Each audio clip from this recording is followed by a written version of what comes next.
Sino yung inaanong pag naalis kapag napamanila kayo? Wala. Sino yun? Hmm. Bakit ko kailangan, hindi. Huwag mo Para na di akong ako mag-overthink. Huwag mo na akong pagdudahan. Hindi pa ba sapat yung mga effort ko dati? Hanggang doon na lang pala yung dati. Ang dati lang, ngayon di na. Ha? Grabe ka. Hanggang ngayon, kaya nga nandito ako. Pero di mo sinasabi kung sino yung kinita mo doon. Di ka pa nag-update na mapamanila ka. Wala ka rin chat eh. So, basta makikilala mo din siya sa tamang panahon.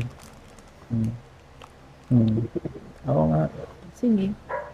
Mag-overthink na lang pala muna ako. Anong selos oh? Dapat ay masaya ka at nandito ako.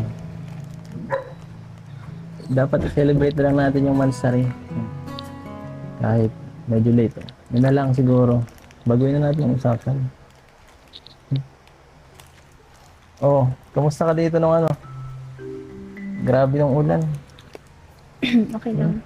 Gawin man ako. Grabe. Di, kumusta ka? Grabe.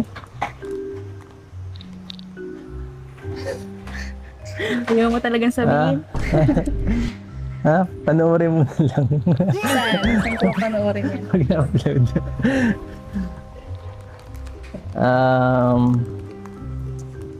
Kung hindi ka magsiselos, alam ko yan. Maano ka man? Matiisin ka man. Matiisin ka. Easy. Matiisin ka man. Kumusta ka dito nung mga nakaraan? Ay, huwag mong isipin yun. Isa lang sa mahalagang tao sa buhay ko. Pinakamahalaga. Sabi mo kanina wag ah. Oo, sa pinakamahalaga, isa ka rin. Sama mo na ikaw. Dalawa na.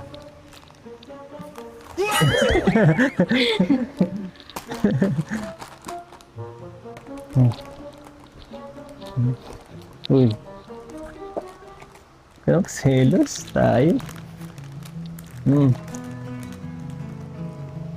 Bakit? Sabihin mo lang naman kasi. Bakit kailangan mo pa mag-ano? Wala kang tiwala eh. Magtiwala ka kasi. Wala na akong gagawin masama. Na ikaka-ano mo. Ikaka-hurt ng feelings. Talaga lang ah. Gusto mo talaga malaman? Mm-mm. Siya ay si M.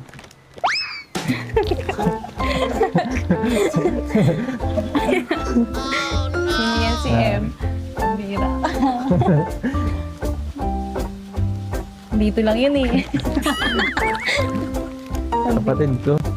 Sino ka baga? Hindi nga pala. Ibang M. Ibang M yung nasa isip ka eh. Ang bira ka. Ano? Bakit? Okay ka lang? Ba't naiyak ka? Hindi ako naiiyak. Pero umiyak. Nakipagkita na lang rin kami sa kapatid ko kasi sayang yung opportunity na doon na lang rin kami. Saka malapit lang naman siya din sa lugar namin kaya bakit hindi, di ba? Bihira man lang siyang umuwi. At isang taon na nga natin hindi na uwi. At siyempre kahit pa paano, namimiss ko rin yung kapatid ko. Parang ikaw lang.